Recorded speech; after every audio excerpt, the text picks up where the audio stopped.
Have you ever felt like the ads that you see on your social media feed are specifically targeted to you? It's almost like the app is listening to your conversation. I know it's happened to Katie on Instagram.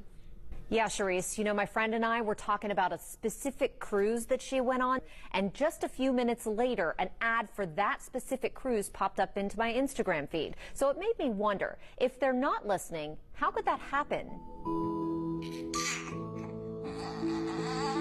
Harton is my wife's grandmother's maiden name. WWL-TV photojournalist Adam Kopis and his wife named their new baby Harton. Like most new parents, they post pictures of her precious little face on social media. But Adam saw something strange online. Well, my wife just showed me the phone, which was her Facebook feed, and she told me the story of how she calls Harton Hart.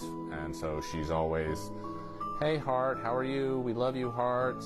And then she started getting some ads on Facebook for the band Heart. You're not a Heart fan? I honestly couldn't even tell you what they sang.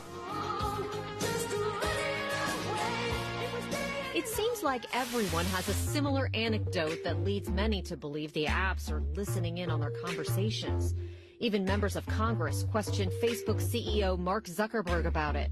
You're talking about this conspiracy theory that gets passed around, that we listen to what's going on your microphone and use that for ads. Right. We don't do that. I wanted to test it out, so we started with Instagram. With my Instagram app open on my phone, Charisse and I started talking about all kinds of stuff.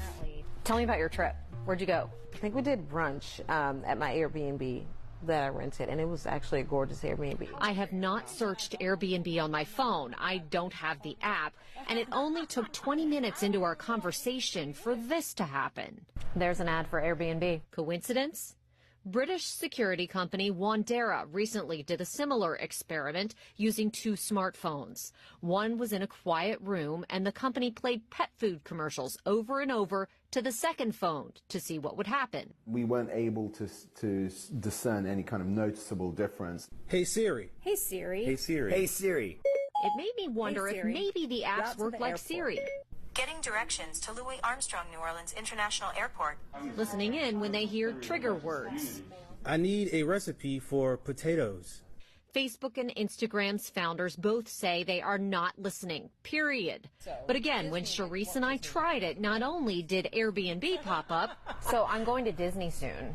And I wonder if I should Airbnb there for an extra night or two. Oh, Disney? The next day, this ad for Walt Disney World popped up in my Insta feed. Could be a coincidence. I have been looking at Disney World rides on my home computer. Instagram's founder denied the app accesses the microphone to listen in during an interview with CBS This Morning anchor Gayle King in June. But this is key. Did you maybe do something with that restaurant in this example online off of Facebook? Boom.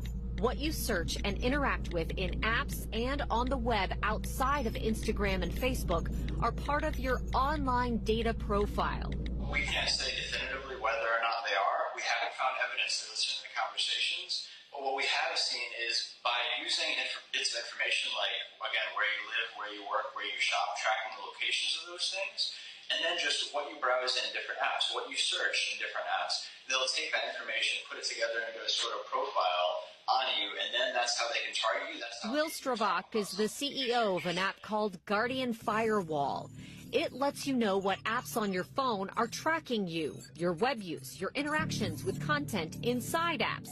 Did you like that photo of the cute little Hocus Pocus girls last week on Facebook? Apps can track all of that. Maybe your credit card information, your social security number, where you took all those pictures you post on Facebook, where your friends took all those pictures they post on Facebook.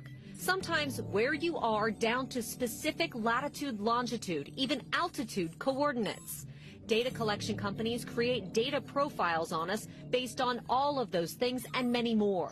They sell them to other companies where we don't really know where that goes. It's some sort of database, sometimes used for ad targeting, other times for some sort of political micro-targeting, but we don't exactly know for sure the extent of where it's going just because of how secretive these companies are.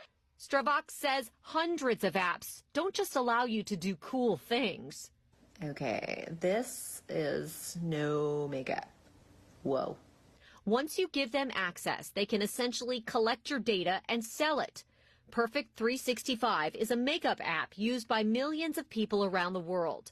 An Us Weekly report from an unnamed source in 2015 said Kim Kardashian used it to take her selfies, and the app's use exploded. I've seen, I believe, at most 8 location trackers from completely different companies where it's sending your longitude, latitude, speed, and altitude periodically while the app's running in the background. So while I'm doing this, playing with my hair, like everyone seems to do when they're on these things, or even while I leave the app open to move on to something else, 8 companies could be tracking my movements. Facebook's data policy says the company will never sell your data, but it does use data from third-party partners to target you for ads. It's like a big circle of information about you,